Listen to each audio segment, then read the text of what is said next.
Bienvenidos. Hoy vamos a meternos de lleno en cómo la ciencia ha intentado entender el universo. Exacto.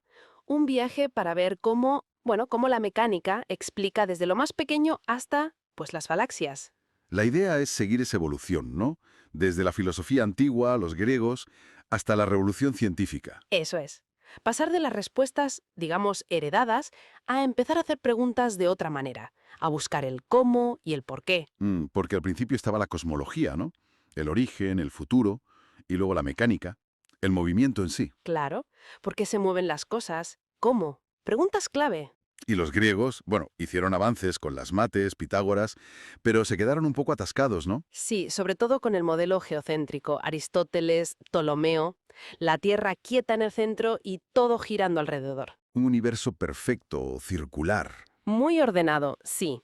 Pero esa idea de tener ya la respuesta frenó un poco el hacerse nuevas preguntas. Duró, que casi 1500 años. Uf, muchísimo. Hasta que llegó Copérnico. Nicolás Copérnico, sí. Él fue quien, digamos, se atrevió a plantear. ¿Y si no es la Tierra el centro? ¿Y si giramos alrededor del Sol? Ahí empezó todo a cambiar, ¿verdad? El cuestionamiento de lo antiguo, Totalmente. Y luego, claro, vino Galileo Galilei en pleno Renacimiento. que no solo apoyó a Copérnico, sino que se enfrentó a las ideas de Aristóteles y, bueno, a la Iglesia también. Eso es.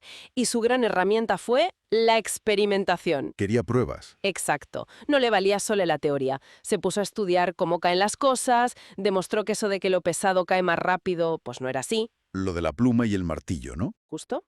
En el vacío, sin aire, caen a la vez. También formuló el principio de inercia, Que un objeto en movimiento sigue en movimiento sin nada lo para. algo que hoy nos parece obvio, pero que chocaba frontalmente con la idea de que todo tiende a detenerse. Que lucha contra lo establecido. Y mientras Galileo estaba con sus líos, aparece Kepler, Johannes Kepler. otro personaje fascinante, con una vida complicada, por cierto. Él se centró en las matemáticas del cielo, Quería describir cómo se movían los planetas. precisamente, y lo hizo con sus famosas leyes. Las órbitas no son círculos perfectos, son elipses. Elipses. Adiós a la perfección circular. Y los planetas van más rápido cuanto más cerca están del Sol. Y encontró una relación matemática, una armonía entre lo que tardan en dar la vuelta y su distancia. Vale. Describió el cómo se mueven. Pero... Pero faltaba el porqué. ¿Qué fuerza hacía que se movieran así y no de otra manera? Esa era la gran pregunta pendiente. Y ahí entra Newton. ¿Lo de la manzana es cierto o es leyenda? Bueno, sea leyenda o no, ilustra la genialidad de la pregunta. Si la manzana cae, ¿por qué la luna no se nos cae encima? Claro. Conectar la Tierra con el cielo. Exacto, esa fue la clave. Unificarlo todo con la ley de la gravitación universal, la misma fuerza, la que tira de la manzana, es la que mantiene a la luna en órbita y a los planetas girando. Se subió a hombros de gigantes, como dicen. Totalmente. Cogió las leyes de Kepler, las ideas de Galileo sobre el movimiento y formuló sus propias leyes del movimiento y la gravitación. Y para eso necesitó herramientas nuevas, ¿no? El cálculo. El cálculo infinitesimal, sí, que luego tuvo aquella famosa disputa con Leibniz sobre quién lo inventó primero. Pero lo importante es que nos dio un modelo, un universo mecánico. Un universo como un reloj, predecible, ordenado por leyes matemáticas. Cambió nuestra visión del cosmos radicalmente. Y de nuestro lugar en él. Y a partir de ahí se construyó mucho más, claro. Muchísimo.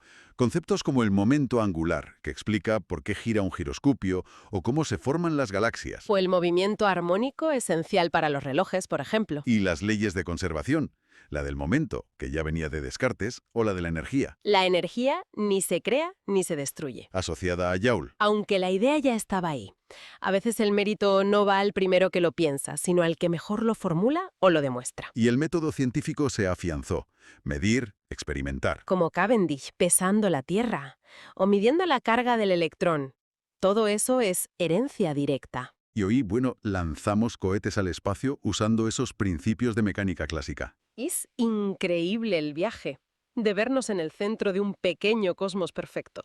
Ser una mota de polvo en un universo enorme regido por leyes matemáticas que podemos llegar a entender. El cambio fundamental fue atreverse a preguntar de otra forma, a observar, a experimentar.